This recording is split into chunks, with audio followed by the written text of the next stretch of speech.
I'm gonna be real with you guys. This is probably gonna be the most basic video I've done all year, but you're gonna like it. With summer coming up around the corner, I figured it'd be fun to recount some of my most worn summer fragrances of all time. Now, what does all time mean? In my case, it means roughly over the past 7 years. That is about as long as I've been in the fragrance hobby, not only as a collector and as an enthusiast, but also as a creator here on YouTube. So I went to parfumo.net.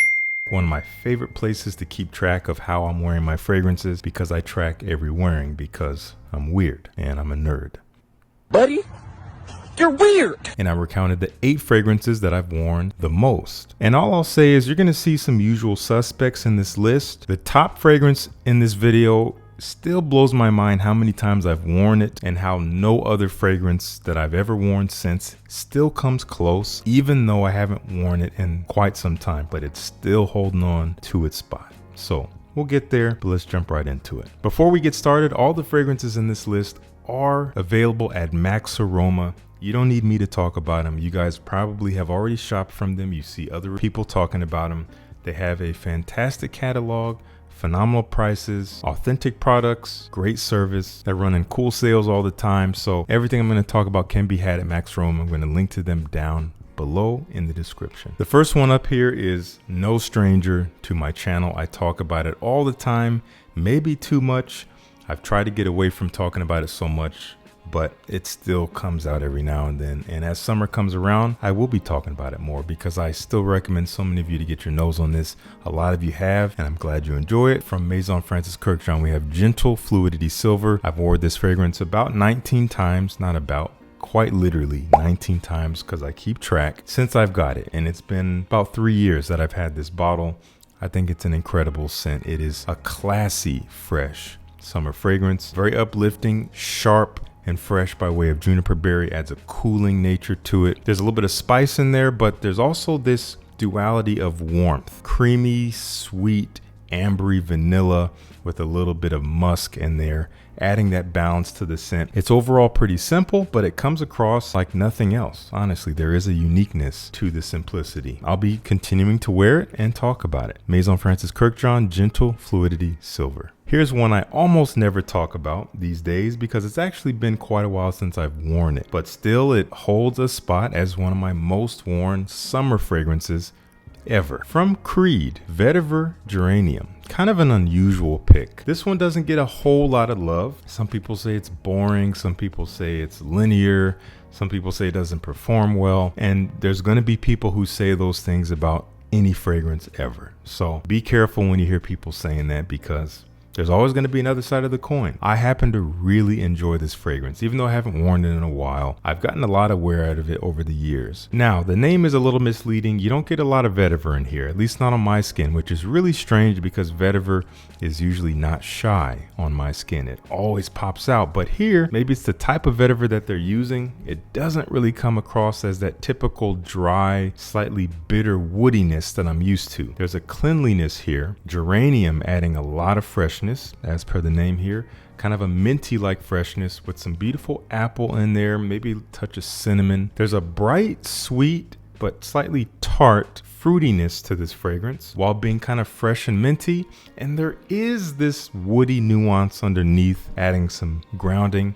It doesn't come off overtly as vetiver, but it probably is. Anyway, that's Creed Vetiver Geranium. Let me know if you've tried this one. With 23 wearings since I got this bottle from Parfum de Marley. Sedley. Some of you guys might think I don't really like this fragrance. I think I've kind of advised against it a couple times. I've advised other fragrances instead of it a few times, but I do like it. I do think it's a little bit simple for what you get with the price, but nonetheless it's a great smell and scent, and it's one that I've enjoyed a lot over the years. It has this fresh, crushed, sugary mint to it with a little bit of juicy mandarin orange and some synthetic aroma chemicals backing it up. Some like musky woods that don't smell all that natural, but they do make it robust. They make it hang on to the skin and stick around for quite a while. Ultimately smells pretty clean and fresh, but there is a tiny bit of a sexy edge that I really enjoy when I wear this. And I haven't worn it in a little while. It's probably been since last summer, so I look forward to spraying this at least a few times and getting a few more notches on its wear count. That is Parfum de Marley, Sedley. Up next is a fragrance that technically is not part of the list, mainly because it's not available at Max Aroma, at least not yet, but it does have a lot of wears in regards to this ordering, this ranking of my most worn summer fragrances. So I couldn't just leave it out. It's kind of an honorable mention, if you will. From Roja Parfum, we have Oligarch. This is the EDP, the original version of which you cannot get anymore. This was discontinued, I think, in 2022 and replaced by the Parfum version, which has now been replaced by this version, Isola Blue. I've talked about it a couple times and I'll be talking about it more coming up, but Oligarch, if I have to be honest with you guys, this is still my favorite version of this DNA. It's just brighter, it's sharper and juicier, it has more of a pop to it, especially under the sun. The other versions, especially Isola Blue and Oligarch Parfum, which are virtually identical, the freshness is a little toned down, as you might expect from this type of concentration, and it's a little bit rounder and heavier of a scent, which is nice for certain situations, especially like a warm evening when you want to be a little bit more classy. But for any other time, I would typically reach for this, especially in the daytime. Again, it has this pop to it that just calls for a sunny day. Anyway, I didn't mean to talk this much about it, but I had to mention this because I've worn it 24 times. So that's Oligarch, but let's move on. 26 wearings from my first designer fragrance, Love. When I first smelled this at a department store years ago, everything about me got so excited and I was like, you know what, I need to have this now. This fragrance is amazing. I found it so elegant. From Yves Saint Laurent, this is the original L'Homme. Again, as with some other fragrances on this list, I don't wear this all that often anymore, but I've obviously racked up quite a few wearings to have it be on this list. I think this is a timeless classic. I think and hope that it will be around forever. Now, I can't speak for current formulations. A lot of people say it doesn't matter because even the older ones were not that strong, and I agree with that. But I don't really care because this scent profile was not created to be a loud personality. Not every fragrance has to be. This does have a freshness to it, but it is quite sweet. You do get a lot of tonka bean in here, typical element of a lot of designer mainstream fragrances, especially for men, but it's freshened up by way of some ginger. I get an apple vibe. So the ginger apple kind of almost smells like an apple pie in a way that's kind of fresh and woody. And it simply just smells elegant, but in a more casual way, a very easy wear. And again, I hope it's around forever. I'm going to make an effort to revisit this one this summer. It's so easy to throw on even for just 5-6 hours, and then I can put on something else later. Yves Saint Laurent L'Homme. All right, we got some big boys at the last 4 spots here. Again, nothing new with any of these, but we're just having fun.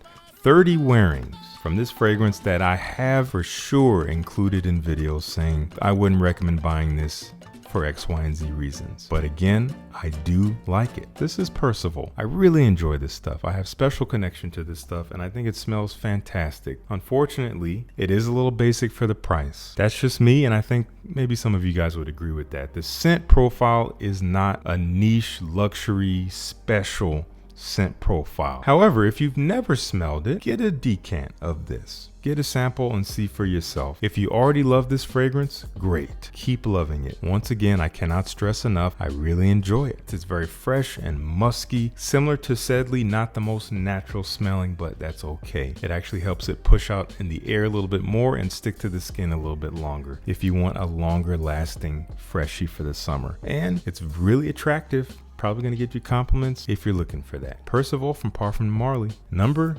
3, classic from Creed, came out in the 1990s, and at one point in time this was truly my favorite Creed fragrance. I want to say around the 2018 mark. I remember this being in a lot of videos. I remember this getting a lot of its wear during that time. 36 wearings from Millesime Imperiale, the fruity, musky, aquatic, classy fragrance. Quite a unique scent for the type of profile that it is. It's truly special. It's truly timeless. The personality of this is so classy and confident, but easygoing all at the same time. Again, there's a fresh, watery, salty fruitiness with this musky backing. Gives it a little bit of a sex appeal, honestly, but I think also contributes to its classiness.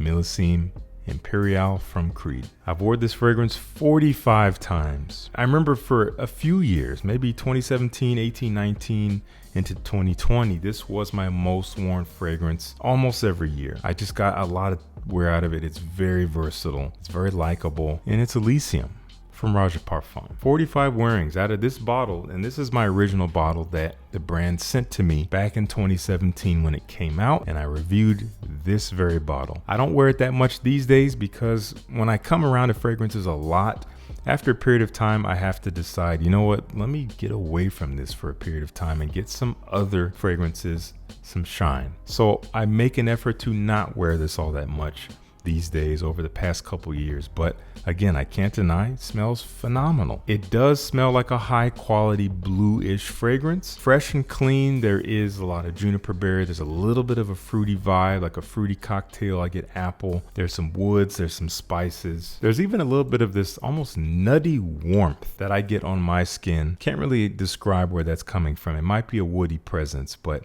it adds a nice bit of depth and core to the scent that's otherwise quite fresh, well blended, easy to wear.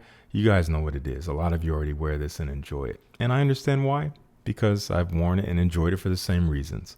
Elysium from Roja Parfum. And what could be number one? What has held the top spot as my most worn summer fragrance for the last 7 years, even though it's been years since I've worn it? Do you think it's an obvious pick? Do you think you already know what it is? The number one spot, 66 wearings up to this point. And again, I haven't worn it in a while. Goes to,